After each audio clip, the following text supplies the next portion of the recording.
ରାଧେ ରାଧେ। ମୁଁ ଶ୍ୱେତଲାନା, ଆପଣ ସମସ୍ତଙ୍କୁ ଶ୍ୱେତଲାନା ରଥ ଚ୍ୟାନେଲରେ ଅନେକ ଅନେକ ସ୍ୱାଗତ। ଆଜି ଆମେ ମାନେ ବନେଇବା ଅଟକାଳି। ଏଇ ଅଟକାଳିକୁ ଆମେ ମାନେ ବଜ୍ର ମହାକାଳୀ ଉପାସ ଦିନ ବନେଇଥାଉ। ବଜ୍ର ମହାକାଳୀ ଉପାସ ମହାଳୟା ଦିନ ପଡ଼ିଥାଏ। ବଜ୍ର ମହାକାଳୀ ପୂଜା ଛୁଆମାନଙ୍କ ପାଇଁ କରାଯାଇଥାଏ। ଛୁଆମାନଙ୍କର ମଙ୍ଗଳ କାମନା କରିକି କରାଯାଇଥାଏ। ଦିନ ସାରା ନିର୍ଜଳା ରହିଥାଉ। ଆଉ ଗୋଧୂଳି ବେଳା ଟାଇମରେ ଏଇ ପୂଜାଟା ହୁଏ। ସନ୍ଧ୍ୟା ପର୍ଯ୍ୟନ୍ତ ଚାଲେ ଏଇ ବଜ୍ର ମହାକାଳୀ ପୂଜା। ବହି ପଢ଼ା ହୁଏ। ଯାହା ସବୁ ଭୋଗ ଲାଗନ୍ତି, ଯୋଉ ଆମେ ମାନେ ବନେଇଥାଉ, ମିଶାମିଶି ତରକାରୀ, ଅଟକାଳି, ଏଇ ସବୁ ମାଙ୍କ ପାଖରେ ଭୋଗ ଲଗାନ୍ତି। ନିଜେ ବନେଇକି ଭୋଗ ଲଗାଯାଏ ମାଙ୍କ ପାଖରେ। ଏଇ ଅଟକାଳିକୁ ଆମେ ମାନେ କାର୍ତ୍ତିକ ମାସ ବଡ଼ ଓଷାରେ ବି ଭୋଗ ଲଗାନ୍ତି। ମାର୍ଗଶିର ମାସ ଗୁରୁବାରରେ ବି ଭୋଗ ଲଗାନ୍ତି। ତ କେମିତି ମୁଁ ବନେଇଛି ଅଟକାଳିଟା ଆପଣ ମାନେ ଦେଖନ୍ତୁ। ଫାଷ୍ଟରେ ଏଠି ମୁଁ ଅଧା ଲିଟର କ୍ଷୀର ନେଇଛି। କ୍ଷୀରକୁ ମୁଁ ଗୋଟେ ପ୍ୟାନରେ ଦେଖନ୍ତୁ ବସେଇଲି। କ୍ଷୀର ଆମର ଫୁଟିଗଲାଣି ଦେଖନ୍ତୁ। ହାଇ ଫ୍ଲେମ୍ କରିକି ମୁଁ ଆଗ ଫୁଟେଇ ଦେଲି। ଫୁଟିଗଲା ପରେ ତାକୁ ଆମେ ଲୋ ଫ୍ଲେମ୍ କରିଦେବା। ଲୋରେ ହିଁ ଆମର କ୍ଷୀରଟା ଟିକେ ସିଝିବ। କ୍ଷୀରଟା ଆମର ଧୀରେ ଧୀରେ ସିଝିକି ହେଲେ ନା ଆମର ଅଟକାଳିର ଟେଷ୍ଟଟା ବଢ଼ିଆ ଲାଗିବ। ଲୋ ଫ୍ଲେମ୍ରେ ଏମିତି ଆପଣ ମାନେ ବସେଇ ଦେବେ। ଆଉ ମଝିରେ ମଝିରେ ଏମିତି ୟାକୁ ଘାଣ୍ଟି ଦଉଥିବେ, ନହେଲେ ଆମର ତଳେ ଲାଗିଯିବ। ତଳେ ଲାଗିଗଲେ ଟେଷ୍ଟ ଏତେ ଭଲ ଆସିବନି। ତାପରେ ଆମେ ଏବେ ନେକ୍ସଟ ଷ୍ଟେପକୁ ଯିବା। ଦେଖନ୍ତୁ ମୁଁ ଏଠି ନେଇଛି 1/3 କପ୍ ଚାଉଳ ଗୁଣ୍ଡ। ଅରୁଆ ଚାଉଳ ଗୁଣ୍ଡଟା ନେଇଛି। ଆପଣମାନେ ଅରୁଆ ଚାଉଳ ଗୁଣ୍ଡ ବଦଳରେ ବି ଅରୁଆ ଚାଉଳ ବାଟିକି ବି ଆପଣମାନେ ଏଇ ଅଟକାଳିକୁ କରିପାରିବେ। ଏଥିରେ ଦେଖନ୍ତୁ ମୁଁ 1 କପ୍ ପାଖାପାଖି ପାଣି ଦେଇକି ଭଲ ଭାବରେ ୟାକୁ ଗୋଳେଇ ଦଉଛି। ଏପରିକି ଆପଣମାନେ ମିଶେଇ ଦେବେ। କାର୍ତ୍ତିକ ମାସ ବଡ଼ ଓଷାରେ ବି ଆପଣମାନେ ଦେଖିବେ ମନ୍ଦିର ମାନଙ୍କରେ ଏଇ ଅଟକାଳି ଭୋଗ ସବୁ ଲଗାଯାଇଥାଏ। ବହୁତ ବଢ଼ିଆ ବାସ୍ନା ହୁଏ। ବହୁତ ବଢ଼ିଆ ଲାଗେ ସେ ଭୋଗ। ଆପଣମାନେ ବି ନିଜେ ଏପରିକା ବନେଇକି ଘରେ ଭୋଗ ଲଗେଇକି ପାଇପାରିବେ।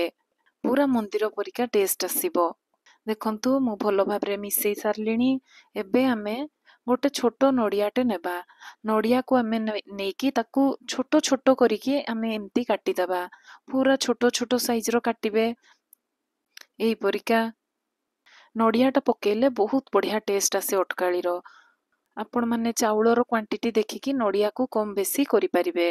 ଦେଖନ୍ତୁ କ୍ଷୀର ଆମର ଭଲ ଭାବରେ ଫୁଟିକି ସିଝିଗଲାଣି। ଏଇ ସମୟରେ ମୁଁ ପକେଇଲି ଅଳେଇଚ ଗୁଣ୍ଡ। ଅଳେଇଚକୁ 3-3ଟା ଅଳେଇଚ ନେଇଯିବେ। 2-3ଟା ତାକୁ ଆପଣମାନେ ଭଲ ଭାବରେ କୁଟିକି ତାର ଗୁଣ୍ଡ କରିକି ସେଠି ପକେଇବେ କ୍ଷୀରରେ। ଅଳେଇଚ ଗୁଣ୍ଡଟା ବଢ଼ିଆ ବାସ୍ନା ହୁଏ। ଅଳେଇଚ ଆପଣମାନେ ପକେଇବେ। ତାପରେ ଆମେ ପକେଇବା ଗୋଲମରିଚ ଗୁଣ୍ଡ। ଆମେ ଦେଖନ୍ତୁ ଗୋଲମରିଚକୁ ନେଇକି ତାକୁ ଆପଣମାନେ ବି ଗୁଣ୍ଡ କରିକି ପକେଇ ପାରିବେ। ନହେଲେ ମାର୍କେଟରେ ତ ମିଳୁଛି ଗୋଲମରିଚ ଗୁଣ୍ଡ ବି ଆପଣମାନେ ଆଣିକି ଅଧା ଚାମଚ ପାଖାପାଖି ପକେଇବେ। ତାପରେ ୟାକୁ ଆପଣମାନେ ଟିକେ ମିଶେଇ ଦେବେ। ମିଶେଇ ସାରିଲା ପରେ ଯୋଉ ଆମେ ଚାଉଳ ଆଉ ପାଣିକୁ ବତୁରେଇକି ରଖିଥିଲେ ନା, ତାକୁ ଏବେ ଆମେ ଏଇ କ୍ଷୀରରେ ପକେଇକି ଭଲ ଭାବରେ ମିଶେଇବା। ଗୋଳଉଥିବେ ଏଇପରିକା, ନହେଲେ ତଳେ ଆମର ଲାଗିଯିବ। ଗୋଳେଇବାଟା ଜମା ବି ବନ୍ଦ କରିବେନି। ଏହି ସମୟରେ ଆମେ ଯୋଉ ନଡ଼ିଆକୁ କାଟିକି ରଖିଥିଲେ ନା, ସେ ନଡ଼ିଆ କଟାକୁ ବି ଏବେ ଆମେ ପକେଇକି ଭଲ ଭାବରେ ମିଶେଇ ଦେବା। ବହୁତ ସହଜରେ ଏଇ ଅଟକାଳି ଭୋଗଟା ହେଇଯାଇଥାଏ। ଆପଣମାନେ ବି ବନେଇବେ ଗୋଟେ ଥର। କେମିତି ଲାଗିଲା ମୋତେ କମେଣ୍ଟରେ ଆପଣମାନେ ଜଣେଇବେ। ଏବେ ଦେଖନ୍ତୁ ମିଠା ପାଇଁ ମୁଁ ନେଇଛି 1/3 କପ୍ ଚିନି।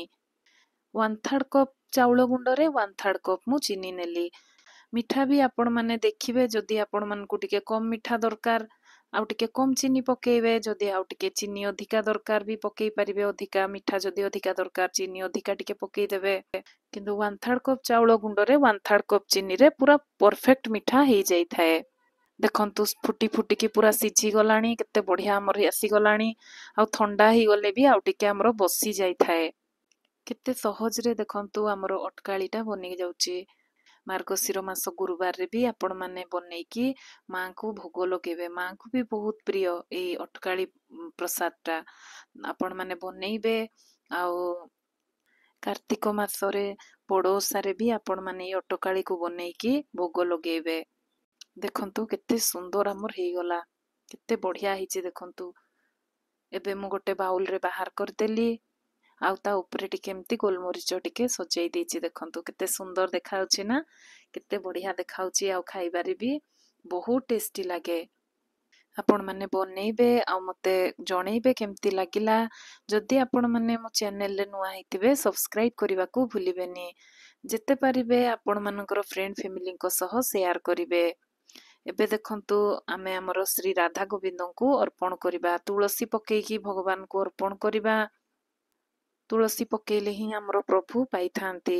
ସବୁବେଳେ ଆମେ ହରେ କୃଷ୍ଣ ମହାମନ୍ତ୍ରଙ୍କୁ ଜପ କରିବା। ମୋ ପୁଣି ନୂଆ ରେସିପି ନେଇ ଆପଣମାନଙ୍କ ପାଖକୁ ବହୁତ ଶୀଘ୍ର ଆସିବି। ରାଧେ ରାଧେ।